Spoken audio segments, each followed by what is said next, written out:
دوسرا سوال ہمارے خرم شہزاد صاحب پوچھتے ہیں، کیا ایک غیر مسلم اسلامی ریاست کے امور میں مشورہ دے سکتا ہے؟ اس بارے میں جواب دیتے ہوئے اگر آپ سورہ آل عمران کی پوری آیت نمبر 159 پڑھ کر اس کی تفسیر کر دیں تو مزید عنایت ہوگی۔ میرے نزدیک اس آیا کا سیاق و سباق مذکورہ امر کی اجازت دیتا ہے۔ میرے بھائی خرم نے جو پوچھا نا اور ایک آیت کریمہ کا حوالہ دیا، اس کو اگر وہ پڑھتے اس کے سیاق و سباق میں تو یہ سارا معاملہ جو ہے نا منافقین سے متعلق ہے جو مسلم کہلاتے تھے۔ اب اسلام یہ نہیں چاہتا کہ ان کو چھوت بنا کر رکھا جائے، اس طرح تو پھر اور زیادہ وہ دور ہو جائیں گے دین سے۔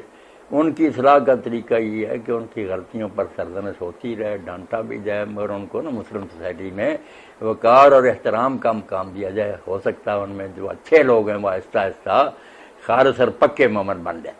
تو یہ بات اللہ تعالیٰ نے کہی کہ اللہ کی رحمت ہے کہ آپ ان کے لیے نرم ہیں، منافقین کے لیے، ورنہ اگر آپ سخت طبع ہوتا یہ آپ کے پاس سے بھاگ جاتے تو آپ ان کی غلطیوں سے درگزر کریں، ان کے لیے معافی مانگا کریں اللہ سے، اور مشورہ بھی ان سے لیتے رہا کریں۔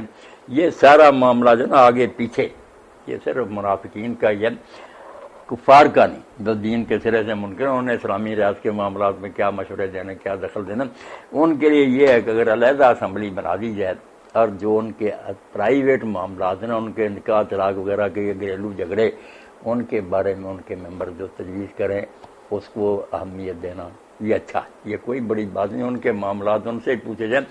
مگر اسلام کے معاملات جو ہے نا اور حکومت اسلامی چلانے کے لیے یہ تو اللہ کہتا ہے دوسری جگہ تھا کہ بڑیجا نہ بناؤ، انہیں نا ایسے رازدار نہ بناؤ۔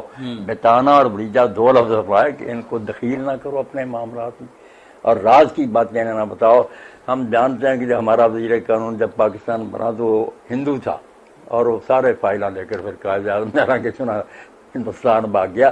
کچھ نہیں، غیر مسلم جو ہے نا ایک سیکولر اسٹیٹ کے تو وفادار ہو سکتے ہیں، مگر ایک اسلامی ریاست جس کی بنیاد قرآن و سنت پر ہے، جس کو وہ مانتے ہی نہیں، ان کا بھی اس کا ممبر بننا منافقت ہے۔ جب اس کو مانتے نہیں، اس کو چلانے میں کیوں پرزہ بنے، اور ہمارا ان کو اس میں دخل دینے کے لیے قبول کرنا یہ بھی حماقت ہے۔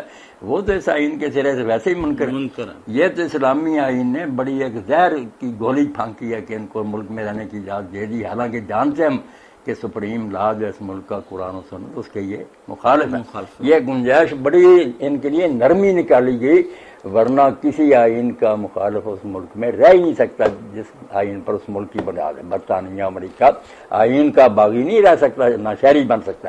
اسلام میں کہا کہ چند شرائط کے تحت اگر یہ وفادار رہیں تو ان کو سارے انسانی حقوق دیے جائیں، مگر ریاست اسلامی چلانے کے لیے وہ اگر پرزہ بنتے ہیں تو وہ اپنے عقیدے سے منافقت کرتے ہیں، وہ تو اس کو صحیح نہیں مانتے، کیوں اس کو چلائیں؟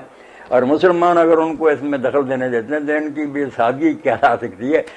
غیر مسلم اسلامی ریاست کیا صحیح معنوں میں دل سے وفادار نہیں ہو سکتا، وہ تو سیکولر اسٹیٹ چاہے گا۔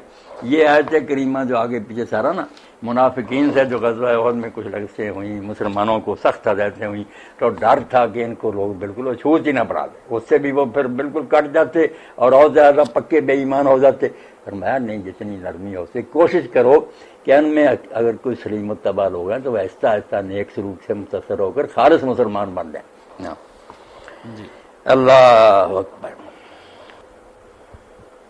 یہ اوپر بھی جو ہے نا کہ اے ایمان والوں ان کی طرح نہ ہو جنہوں نے کفر کیا اور بھائیوں سے کہا۔ لفظ کفر کیا کیونکہ حقیقت میں نفاق کفر کی بدترین قسم ہے نا، مگر وہ ظاہری طور پر کافر نہیں نہ کہلاتے، نہ ان کو قتل کر سکتے ہیں، نہ ان کی نکاح سے بیویاں نکال سکتے ہیں، ظاہر میں وہ مسلم شمار ہوتے ہیں۔ تو یہ جو کہا نا کافروں نے اپنے بھائیوں سے کہا کے بارے میں کہا جب وہ زمین میں گئے جہاد کیا کہ اگر ہمارے پاس رہتے تو نہ مرتے اور نہ قتل ہوتے۔ یہ ساری باتیں منافقوں کی ہیں کہ انہوں نے مسلمانوں کے گھروں میں بددلی پھیلانے کے لیے کہ یہ لوگ نہ مانے، قلیل تعداد کے باوجود ٹکرائے، کیا نتیجہ ہوا یار 70 آدمی مارے گئے، گھر اجڑ گئے۔ تو یہاں کافر ان کو باطن کی وجہ سے کہا کہ اندر سے یہ کافر ہی ہیں، بظاہر مسلمان بنے ہوئے۔ ساری بات منافقوں کی چلی جا رہی۔ اللہ اکبر۔ ہاں